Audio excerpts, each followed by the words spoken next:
information is in different places, in an email or in a memo somewhere else, or perhaps you had it in you heard it at a meeting.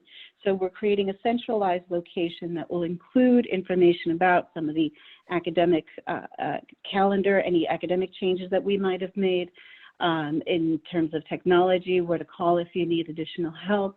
But I think the part that we're really working on and very proud of is a section on personal wellness. And it's a recognition that we're all going through very difficult, challenging times, but there are resources for everyone. So please keep that in mind. We will be including links. I just started collecting a few links from the committee, and we have links. We will have links on yoga classes, Pilates classes. I believe Nancy's offering a Pilates class soon. We will make sure that information gets out to you. We have a really excellent app for meditation. So even if you're a beginner, this app will guide you through some meditations to help soothe things and calm things a bit for you. We really are interested in the whole person for our faculty and staff, and making sure that you are taken care of, not simply with dates and figures and deadlines, but also your person, because we know that that's what makes our community strong. So thank you. Thank you, Arlene. So to help with the information flow as we move forward, given the changes that we're dealing with on an almost daily basis, we're going to meet collectively. We'll offer these meetings every week until the end of the semester to provide the updates and an opportunity for questions and answers to help fill some of the gaps. And I'm also going to be available for Zoom appointments via the president@capecod.edu email address. So if you're interested in setting up a time, please let me know and we'll make it happen. As we've addressed the current health and safety issues of college operations through the physical distancing and the remote learning, let me touch on our three-phased approach on how we're addressing the financial impact of the COVID-19 pandemic. The first phase is really the college implementing broad-based austerity measures on procurement and hiring. Approvals of all the purchases at this point within the current fiscal year will now require the vice president's and/or the comptroller's approval. Professional development activities have been curtailed, and that'll create some additional savings for the current fiscal year. Through these austerity measures, they will actually work to immediately reduce our expenditures, and that enables us to really preserve more funding for the next fiscal year. Within the human resources area, we'll pause on posting positions and we'll review the searches that are currently in process. And as a teaching and learning institution, we need faculty and staff to accomplish our mission. We'll allow flexibility for hiring to meet the urgent and the strategic needs with a focus on reducing overall costs. These new measures are working to enhance a deliberative planning on how these procurement and hiring decisions should be made, considering how the pandemic is continuing to evolve, and understanding how the college will resume activities without undue risk to our community. The second phase, we're asking the academic and student support leadership and the deans, the finance and administration supervisors to develop a revised fiscal year 2021 budget that includes a 10% overall reduction in expenditures while also considering other mechanisms to increase revenues. The intent is to create a contingency plan that protects and enhances the college mission's priorities. And we are expecting a reduction in state funding that will range from 5 to 10% for the next fiscal year. Some of you may have had the opportunity to see the board meeting last week on YouTube. The board discussed a preliminary budget that did not include any fee increases. There was a modification to the aviation maintenance fee in connection with including all instructional materials in the fee that we charge, and this will result in a cost savings of about $67 for students with their instructional material. But other than that, there are no changes currently budgeted in the fees for next year. And that's not to say that it's necessarily going to stay that way as we continue to monitor what the state is going to do, because we know the state is looking at a shortfall in revenue in excess of $4 billion on what, a $31 billion budget. So there are going to be implications that will eventually impact us. As we built the budget for next year, the initial takeaway was we built around a enrollment reduction of 5%. And this was set actually higher than our 3-year rolling average, which would have been 3.14%. But as we're talking about that and we're looking at enrollment, there's no reason why we have to anticipate having a reduction in enrollment, especially the way things are positioned right now. We have a very compelling and competitive story to put out to the broader community. And if you saw what happened with Quick Term 3 when we rolled that out, literally, about 2.5 weeks ago before it started on April 13th, we had discussions with our local superintendents and high school principals and basically said, what can we do to jump in to offer courses for the high school community? And knowing that they were also pivoting and also making a calculated decision that we did not believe the high schools, the K-12 would physically reopen before the end of the year. And voila, you saw what the governor decided yesterday. So we hit that target. But the critical piece is in 2 weeks, we turned around the opportunity for 4 classes. We now have 81 students across those 4 classes. Many of those students have not considered Cape Cod Community College before. So we're beginning to segue the interest for our future high school graduates coming out in the fall. The interesting thing that we're projecting now is that as students graduate from high school, many with intents to go on to universities far and wide, as the reality sets in of physical distancing and you're visualizing moving into a dormitory with 500 other people, and then you're envisioning this campus community where you're probably going to have to be in face mask and gloves for a good deal of time, the draw is not quite as powerful as it used to be. And then on top of that, we have the financial implications with households that have been hit by unforeseen financial implications connected to the downturn in the economy. So the takeaway is we have the opportunity to get the word out in front of more people to position Cape Cod Community College as an alternative to enable students to continue to move ahead in their higher education pursuits, earning their credits that they will eventually transfer on to other institutions as the world turns back to what we consider more normal over the course of what may be the next few years. Our challenge is really how do we continue to position the courses that we offer in the fall, and we're talking about more remote learning in the fall, but an increased use of the hybrid courses where students will be coming in for classes, for labs in distance setting locations where we're maintaining 6 feet apart. I can actually envision students signing up for class. They get their delivery of their books for the semester. They open them up, and on the very top of the book is a face mask emboldened with the Powerful Futures Start Here logo. This is what we're looking at potentially at this moment for fall semester, that we're going to have to address the CDC guidelines as we attempt to bring people back to the classroom and the lab settings in smaller groups to continue on our education trajectory using more of a hybrid model. And the other piece is we need to continue to re-engage through the Teaching and Learning Center and sharing the information and the learning tools that we pick up along the way to continue to build our classes and build the excitement for remote and online education.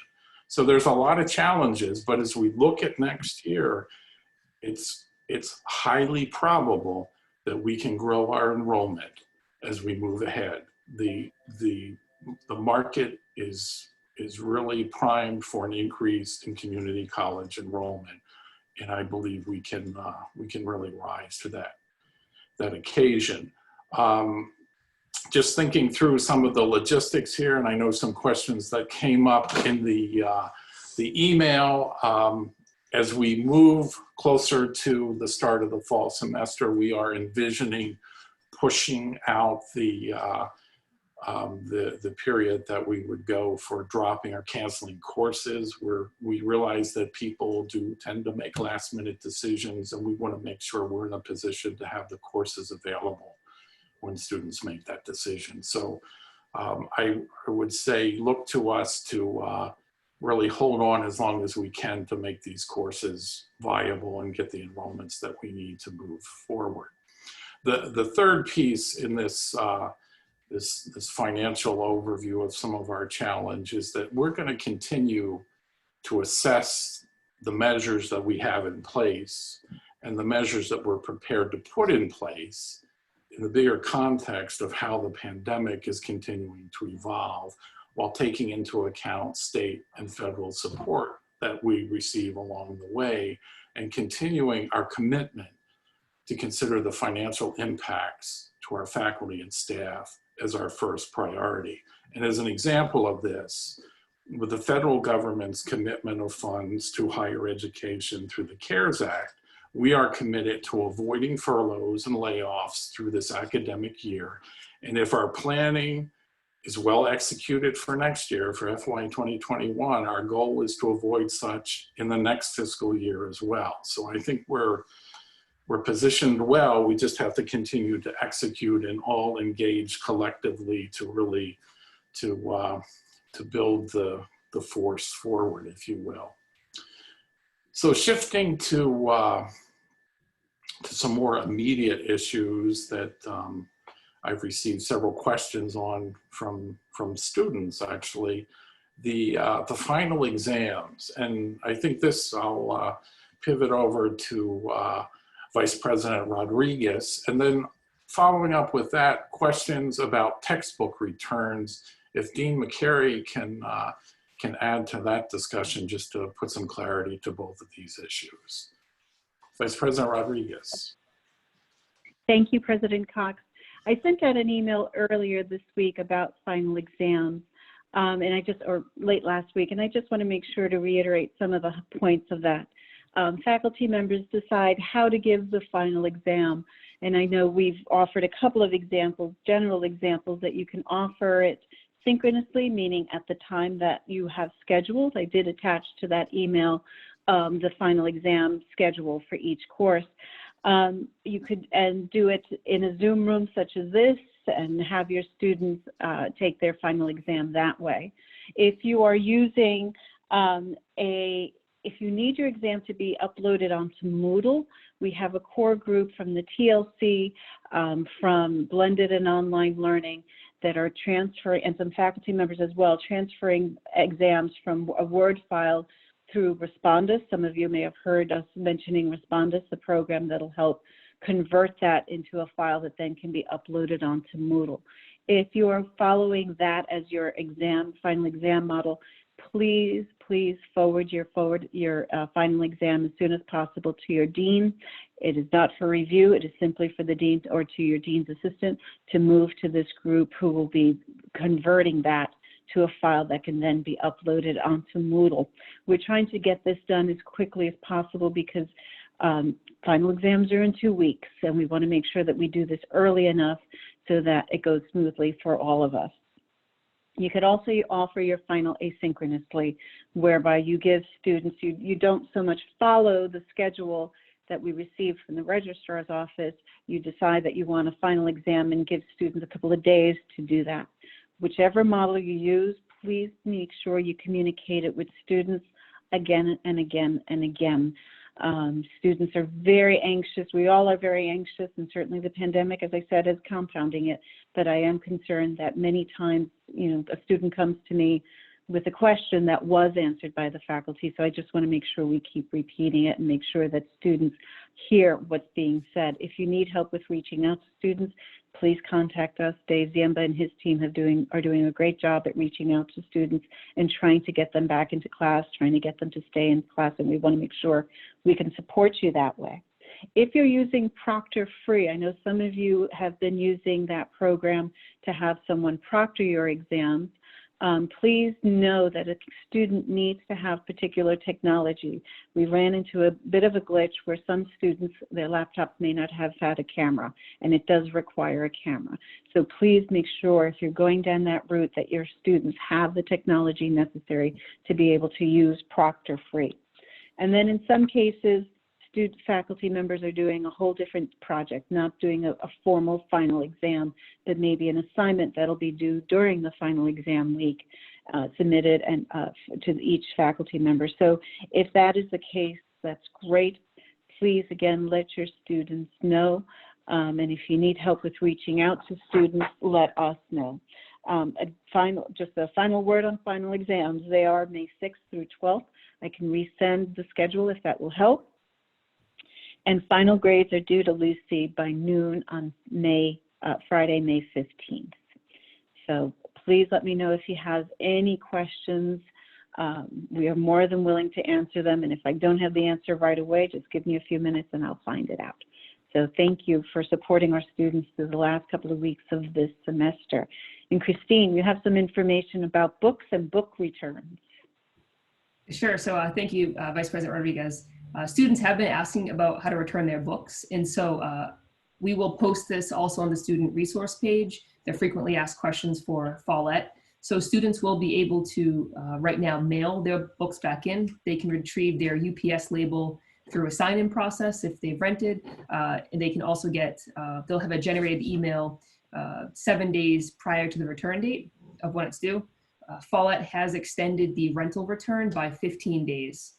And so I would direct any student with questions specific about their return to email Follett directly, but we will post this information online. Right now, we don't have a Dropbox site. We may consider getting to that point, but right now it's through a return label and through UPS.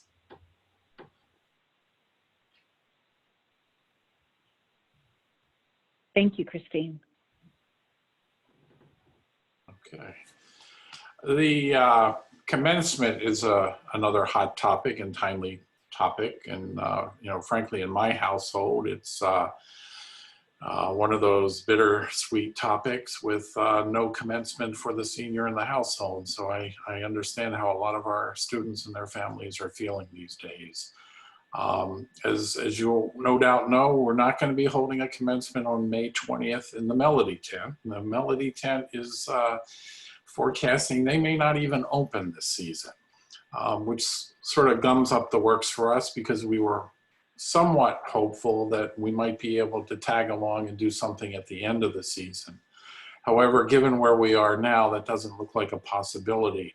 What we are doing, and I'm going to have Patrick Stone step in here in a second, we are surveying the students who are scheduled to graduate this year, getting their opinion on what they would like to see in terms of how we celebrate this in a public kind of fashion, and what avenues we have available and how long they're willing to wait until we do that ceremony. So Patrick, you want to chime in? Yes, I can. Thank you, President Cox. Thank you. So last Friday, we sent out a survey to all of our prospective graduating students and asked them 3 questions related to commencement. 1, how would you prefer to experience commencement? 2, what would be the ideal timeline for going through a commencement? And 3, we asked the graduates to rank 7 options in order of their preference for how they would like to, different options for commencement. We've had 106 students respond to the survey, and I can just really quick just run through those 3 questions because I think the responses are telling for what our students are leaning towards for their preference. As for how they would prefer to experience it, nearly 70%, 67% to be exactly, responded that they want some sort of in-person commencement. 20% would prefer to not have a commencement at all. And then the third option was online. So online commencement being the lowest of the preferred options. In terms of timing, the preferred timing was for late summer, at nearly 50%. And second was delaying until May, if we could do it in May of this year rather. And then third would be if we push this until fall. Options for 2021 were very much at the bottom of the list. So the sooner the better would seem to be the leaning for our graduates. And then what kind of ceremony students would want when we asked them to rank different options, we give them online, delaying for the Melody Tent, as President Cox just alluded to, for 2020 may not be in the books. For us, delaying for the Melody Tent for 2021, some sort of drive-in option, a homeschool, a home visit rather, where we would bring their degree or certificate to them, or no ceremony at all. And then the 7th option was other, something else that we haven't thought of. And the #1 vote getter there was other.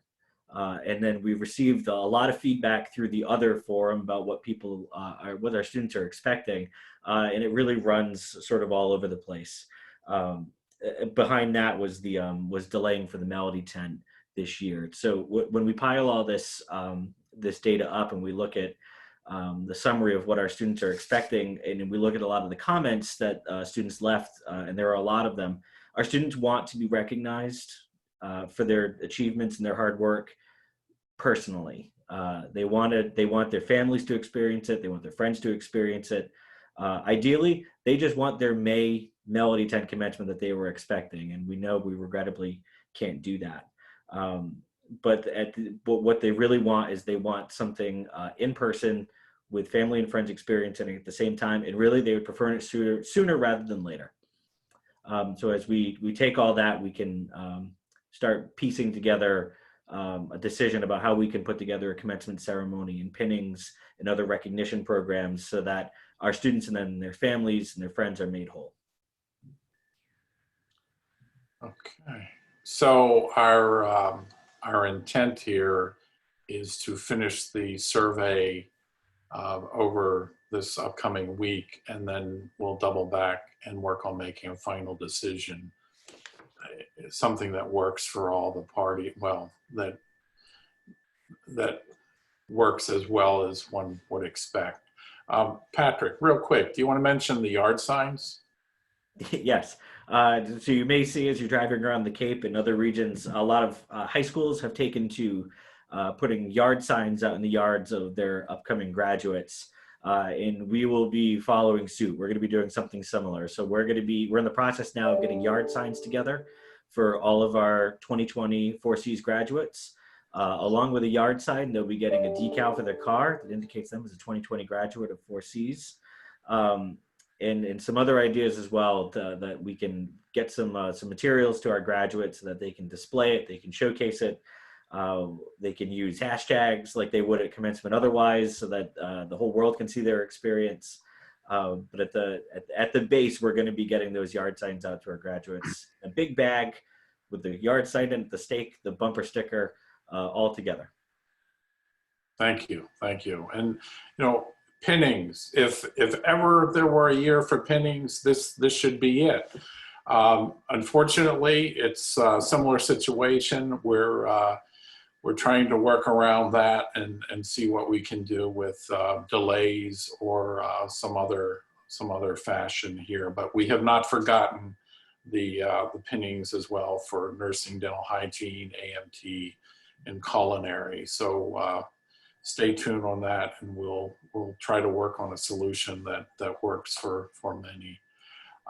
As I go through the responses that we had in the follow-up questions to my previous email, there were quite a few regarding PPEs, the personal protection equipment. If we're to start back up in a hybrid type operation. And the plan, frankly, is that we will be securing the face mask and or face shields, the gloves, and we will alter the furniture, especially the seating configuration in classrooms and meeting rooms and labs, so that the distancing is pretty automatic when people arrive. Questions about plexiglass, we're actually looking at the service areas where that would likely be a candidate for being implemented. And we're working with facilities on looking at implementing that as we move forward. Let's see here. I think as I go through the list here, I think we've touched on most of the others in our discussion, but at this time, why don't we open up for Q&A?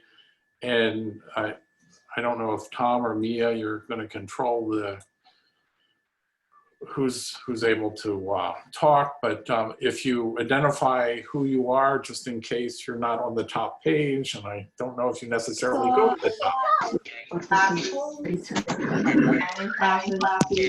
think we're live there. I think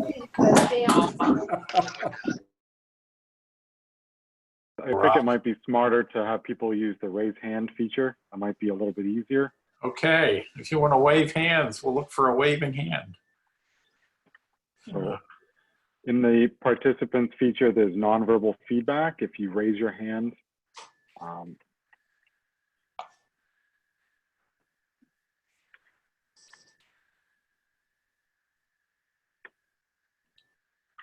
Kathy Bent has raised her hand. Okay. All right, I gotta find her. Click on her. I got her unmuted. Go ahead, Kathy. so did I hear you correctly, President Cox, that for fall, a decision has been made that we are holding lab courses on campus, but that lecture-based are remote, or is that decision not made? No, at this point in time, we are looking at a hybrid approach to not only the science courses, but it would be the other courses as well that would fit a hybrid model. So it's not necessarily limited to a lab course. And I would just put a little caveat to that as the pandemic continues to play out, we're subject to more changes on how that gets interpreted. But we think right now that's probably the best case scenario. So we should, when we're thinking about planning our courses and our syllabi, at most, we should plan on a hybrid type situation. So when you're trying to figure out how to organize. Right. Yes, at this time, I would say that's the most proactive approach. Okay. Thank you. Linda LaRocca. Hi, just kind of piggybacking off of what Kathy was saying. One complication I can see is that for many of, at least my labs, our participants work with partners. Right. And so we're going to have guidelines about how people can work together. They can't hook themselves up to an EKG and things like that. They need their partner. So I think we're going to, if we do implement that, we're just going to need specific guidelines about how we go about doing that. And we may need a higher level of personal protection equipment in Right. those scenarios, because we're, I know the EMT area is an area that we're looking at also with similar constraints that we need to work through. So it's, somehow we're going to make it work. Yeah, work around the equipment, to make sure that the students are safe, but yet they're able to do what they need to do. And So I would also say a lot of this as we move forward, we're going to, it'll be more the one-on-one discussions within the departments because of the nuances and some of the courses that are offered. We, what fits in one lecture hall may not fit in a science lab. So we need to just keep that in mind and just make sure we have the proper solution. Absolutely. Thank you. Marian Santos is up there, I see. Let me just unmute my. Hello. I got you, Marion. Hi, I'm unmuted. I'm right next to you. So You're in the dark. I know, I'm Get by trying. a lighted window. I'm going to echo what Linda LaRocca said, that it would be very challenging, of course, for nursing and allied health in a lab situation, being that we would be probably pretty close to each other doing most everything that we do, whether it's EKG or medical assisting or nursing. One of the things that I was on this morning, which was very interesting to me, was a webinar from the University of Illinois at Chicago. It was their SAIL program. Actually, they have a SAIL program, which is the Simulation and Integrative Learning Institute. And they spoke about how they're actually doing simulation online and how they're using what we have in our lab, the SimAn Essential, actually how they're using that online and hooking it up to Zoom, which is very challenging. They actually have a sim tech that does that, and they suggested that. But it was very interesting to me of what they could do simulation-wise over the network of Zoom, which isn't actually made to do it, but they jimmied it up. So I'll be meeting with our representative, Sean McGovern, on Friday to discuss more about how that could be utilized for us, to see if that's something we can also look at. Laerdal's always kind of trying to get us to buy more things from them. So I'll see what they have to say about this, because I expected Laerdal, who had talked last week, some of my colleagues were in there. I know Marianne Tardino Van Bieber was there and Alyssa McGraw. And I thought they'd have some great stuff to tell us of how we could use their simulators. They didn't suggest that. They offered for us to buy some other things from them. But this University of Chicago was fantastic, as far as they had 1,000 people there from all over the world listening to a free webinar discussing in 45 minutes how you could actually set this up. So it clearly, when we look at what we have to do, I mean, it's the homework you and Linda are doing for how do we make these labs operational so that we can maintain the good practices of the CDC and Massachusetts Department of Public Health. So we're looking at you to, do the lead work that we need to do to see what will work so that we can enable to begin to piece the programs back together. And it may very well be that it is a simulation and it's not the real lab for at least the foreseeable future, but it's I think this is how we begin to get back to where we were. Right. I mean, I certainly was one of the ones that says, how can you do this without touching each other or touching a patient? You don't get the real feel of it, but it was extremely impressive to me, because I was surprised how much they could do in it. It certainly isn't ever going to be what it's like in real time and with a real person. But if we don't have that, what do we have? And certainly if they could take some of our nursing staff or me introducing things, it's certainly better than not having it at all. But it was impressive. I just want to tell you, anything that anybody's interested at University of Chicago in Illinois for their free webinars is wonderful. Thank you. Thanks. Just seeing Jack Murphy there. I know he had a question regarding, hey, Jack, all right, you're moving now. There you go. I thought you were a picture for a moment. Anyway, the question that you had, I'm going down my list here, about the HiSET exam. I believe, I don't know if you still muted or you're muted. I didn't know when we were going to get back, feet on the ground. Okay. And would we be able to, with appropriate spacing, distancing in the testing center, be able at some point resume administering the HiSET test? So I think that would go along the lines, and and Christine McCary can jump in here too as well.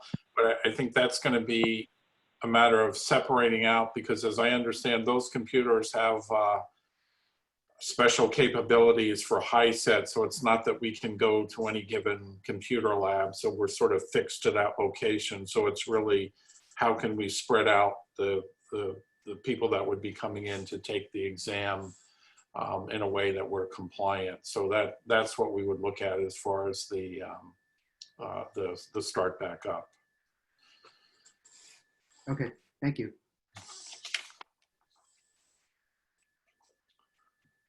All right, any other questions? I'm just getting used to looking at the small pictures and figuring out who's who without looking at names. And I feel like I'm talking to myself. Oh, no. I see a few smiles there, so that's a good thing. Well, Good. so any other question? I see another, Mara, you have a hand up. Hi. Hi. There you are. For teaching purposes, do we need to change our description of our class to hybrid, like on the description that the students are seeing for registration? So Maura, this is Arlene. Part of what Christine and I have been talking about. VP staff got together and defined, kind of worked out some definitions of what remote and online meant. And we're going to be placing them on the schedule so that students understand that classes that had been scheduled to be face-to-face will now be remote, and we continue the process for developing online classes. So we're pushing ahead with that as well. So there will be something to describe that shift in classes. And then that's for summer. And then as we move to fall, we will certainly, as the group VP staff, really look at which of the classes that we can offer the labs. If we're doing hybrid, moving ahead with hybrid, how do we do that? How do we organize that so that we're being safe? And we will note that as well. So the message to the students as far as them registering now for fall is there's a possibility that will still be remote at this time and you can register Yes. as such? Correct. Yeah. Yep, correct. And it's not to say that all classes will be hybrid. Some may be strictly online, remote. So it will have the mix. And you know,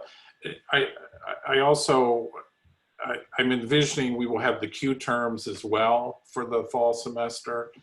And we've, you know, just thinking out loud here, you know, we look at other scenarios thinking that, okay, if we delayed until late October, would we be any closer to getting back to where we were in February? And, you know, as we plot it out with what's happening in other parts of the world, it still looks like we may be able to come back together, but we have the distance issue, we have the face mask, and we have the cloud. So this is going to be a slower transition back to where we were, but we're moving in the right direction.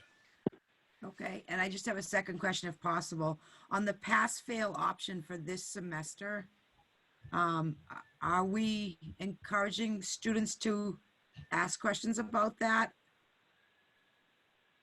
Of course, I think, yes, if there are questions that students have, I think, yes, absolutely, we can, you know, the faculty, myself, the deans, Christine and her staff are open to getting questions about that. Okay, so. And ask that if you're receiving them, kind of triage them into the appropriate areas. Okay, there's been a few questions about whether or not they have the right to ask for it, or to at least have the discussion about whether or not they get a pass fail or they're not eligible for that.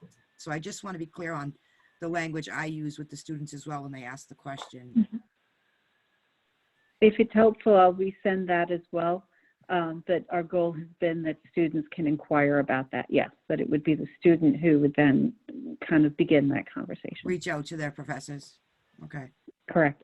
Advisors. Yeah. Okay. Donna Walker. Hi, I'm just curious if we'll be meeting again like this, and given that we are moving toward the end of the semester and then there's the transition, will there be opportunities to perhaps meet like this again as a group? Because I think it's probably useful to know what we're doing. Next week. Next week, okay. Yeah, we'll be doing this weekly through the end of the semester.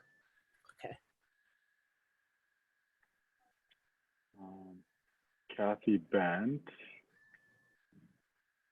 I think Andrea was first, but I just wanted to know, when you said you would send out the pass-fail information again, are you sending that out to the students? Because a number of them keep emailing and asking.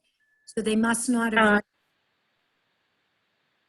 We can certainly resend it. When we sent it the first time, we sent it out. I sent it out to faculty and staff via email, and then through constant contact for students. So certainly we can work on sending it out again to them as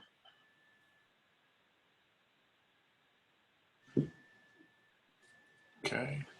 Andrea Lyons.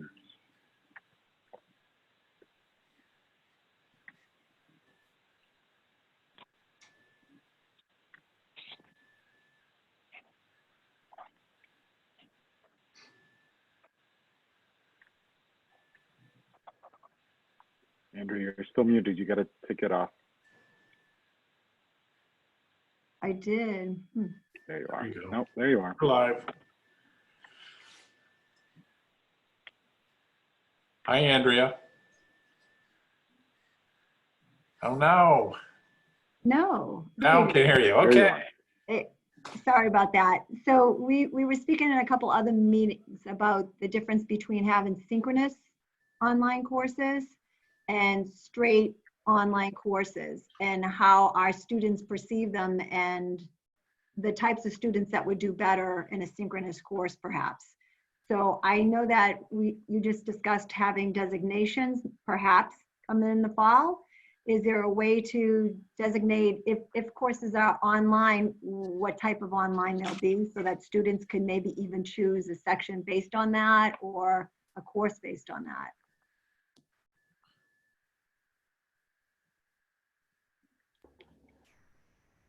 Can't hear you. VP Rodriguez, your microphone's not working for some reason. Sorry, no, it was my phone. Sorry. Not It's so a great easy, right, Eileen? I'm using the phone because my cat's meowing and I'm muting it. So if you hear that, that is just my cat asking for his fourth lunch. But right now, what we have decided, that's why we're being really meticulous, almost persnickety about saying remote and online, because we have a definite process for online and we have definite expectations for online, whereas for remote, we're looking at basically synchronous. We've just moved everything. Rather than meeting in a classroom, you're going to meet online for those times. Tuesday and Thursday at 9:30, for example, you'll be meeting online. So we'll make sure that we identify to students that these are the courses that will be remote. And I think we already identify courses online on the calendar, and explain a couple of lines that have the difference. What's the difference between remote and what's the difference between online? And the way we've parsed it out is remote is synchronous. Tuesday, Thursday, you'll be at a certain spot. Rather than a classroom, you're going to be in a Zoom room, for example. Online, because they've gone through a different process for development, you will be then, it's more asynchronous. There are more asynchronous elements with online. So that's how we've kind of made the difference, and we will explain that as we've already posted some definitions, or we'll be posting shortly some definitions on the schedule so students know what they're choosing.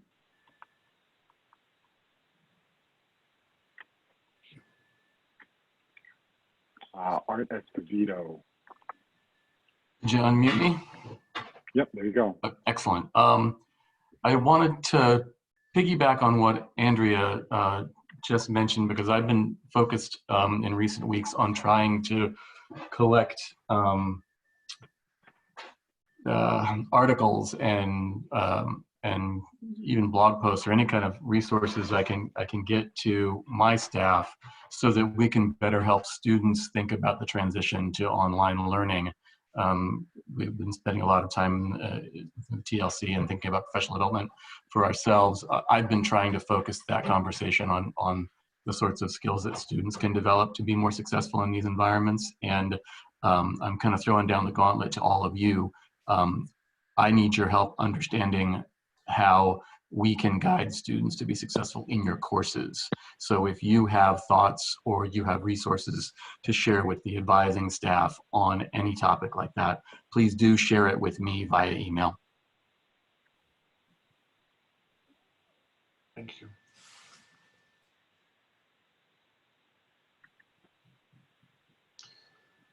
All right. Oh, we have another one. Stephanie. Bernaccio.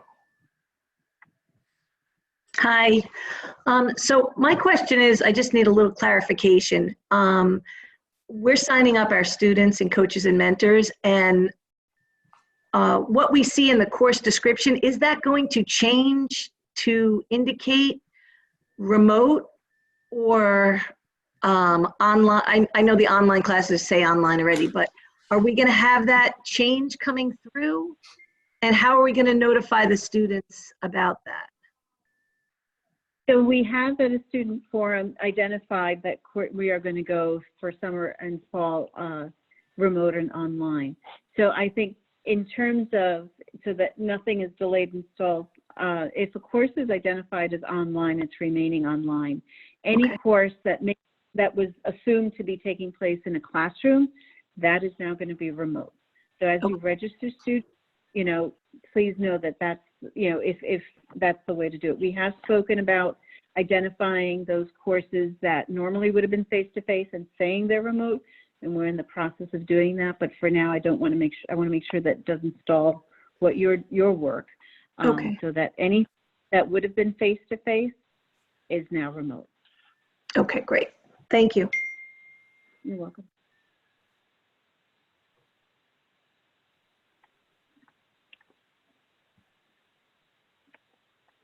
I can't be sure who this is. It's just says Kate. So I've asked them to start their video. We'll see. Yep, it's Kate Denver. I work in allied health.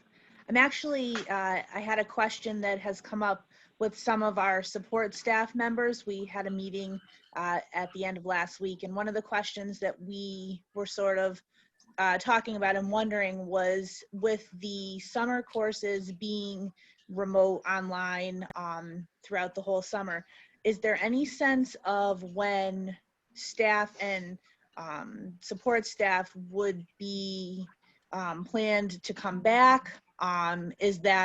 Is it based solely on what the governor has said? Is it, you know, we can plan to be home until the fall when, you know, there starts to be students on campus? Just a sense of if there's any idea of when we could start to think about coming back onto campus into our offices. We're actually looking at options that we would begin to bring limited people in for maybe short amount of times over, you know, with gaps between multiple days, and looking at the functionalities within certain offices where someone may come in to pull files, for example, to scan to other members of the staff to go out. It's a discussion with the supervisors and the folks in the office to find out how can we look at the functionality there and begin to look at a way to get someone, if we need to get someone in sooner than later, to start with working on some of the files that aren't accessible remotely, and dealing with some of the challenges there, and the finance, the operations, the student support area. So we're looking at trying to bring that back, but we're also mindful of the directives through the Department of Public Health and the CDC. So I would say at this time, it'll be a slower start, but there is some indication that we may begin to see some flow through in the summer. So stay tuned. I don't have a definite answer yet. Just to reiterate, if I've seen some hands and I've gotten an email from Maureen, for you to raise your hand using the nonverbal feedback, you have to click participant, and that will pop open on the side of your screen, and there's a small icon that says raise hand. There's just too many people for us to see you physically waving your hand, okay? So try that out. Professor Borgini here, Lisa.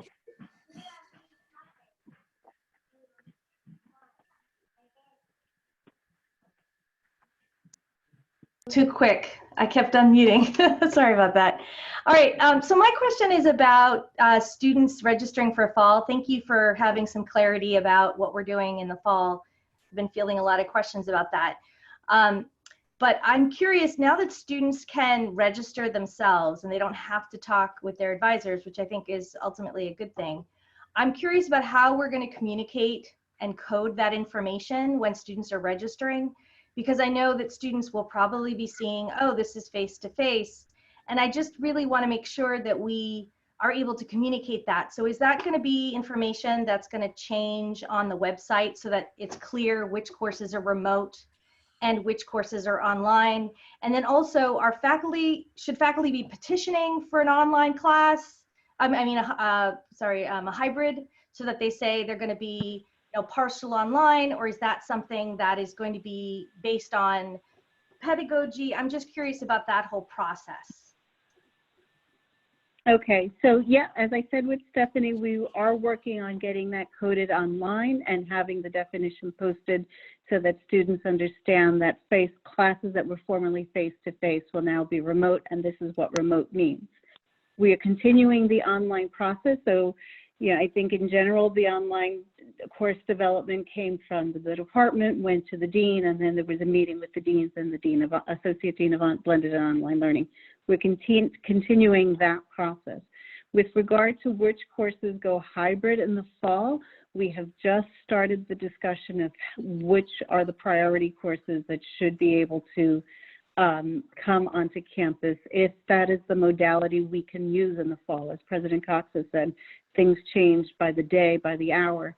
So right now what we're saying may change shortly, but in a broad sense, we are looking at which of the courses that we should be able to do hybrid. Certainly I'm thinking, nursing labs and science labs, but we just started that conversation this week. So look forward to some additional guidelines on that. Okay. Okay, great. Thank you.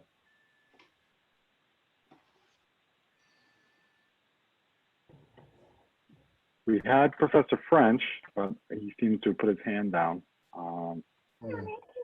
Just for fun, I'm going to unmute him anyway.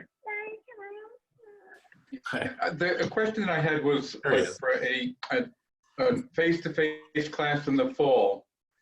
If we wanted to make that a hybrid, and when I say hybrid, I mean that we would meet with them on Zoom once or twice a week and the rest of it be online, would that be something that would be, and I'm sorry, I just had to join you late, but would that be something that would be acceptable?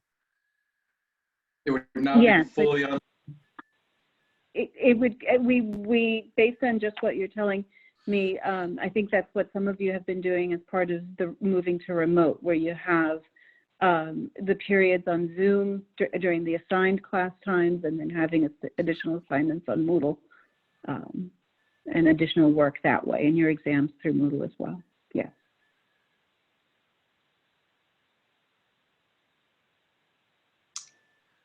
Okay.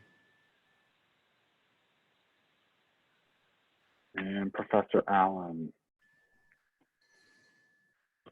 I was just, I'm so shocked, I guess, still, because isn't it crazy?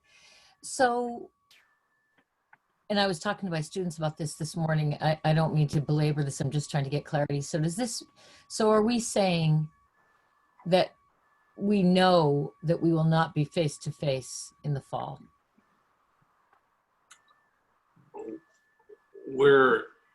We will not be face-to-face if you're looking at it in terms of what we had in February. Right. Yeah. Right. We will not be there in the fall. Okay, no, I just wanted to be clear so that I can, that's fine. I just wanted to be sure I understood. Now, that being said, if suddenly there's a vaccine that shows up and then there's 300 million vaccines that are ready to go and they all work, we can change, we can pivot quickly, as we no doubt have learned here. But, you know, I'm just thinking in terms of where we are today with what we know today, this is the most apparent pathway for us to move forward. Great, thank you. Because I know my students wanted to know that this morning. So, you know, they're still hoping. We'll get there eventually. Mm-hmm. We will. All right, well, it looks like I see no more blue hands waving. Oops, John French is waving again. One quick announcement I wanted to make, and that is that the 2020 Commonwealth Honors Program reception will be opened tomorrow morning, and our students' posters and their voiceovers will be on that, and some welcomes, and we're really looking forward to it. We hope to have it posted by tomorrow morning at 8 o'clock, and I hope everyone will stop by and check out their students and their work. It's quite amazing. Thank you. Thank you. Thank you. So we are, the plan is that next week, which would be next Wednesday at 2:30, we will do an update, similar fashion, with the quick overview and then the Q&A. And in the interim, if you have questions, please feel free to send me an email at thepresident@capecod.edu. And if you'd like to set up a time to meet, we can do that as well. I'm really, I'm getting much more comfortable with this Zoom thing. So, especially when people are smiling back. All right, there's a few more smiles there. It's a tough crowd, you know? All right, well, again, I appreciate everybody's effort. You know, it's, we're making history as we go, and there's no how-to manual to get us through this, but we're definitely committed to the faculty, the staff, and our students, and we're doing our most to try to take some of the tension and the uncertainty out of the air and give you a few less things to worry about moving forward. And, you know, again, if you have questions along the way, give a shout out and we'll find you an answer. Thank you all. Thank you. Okay.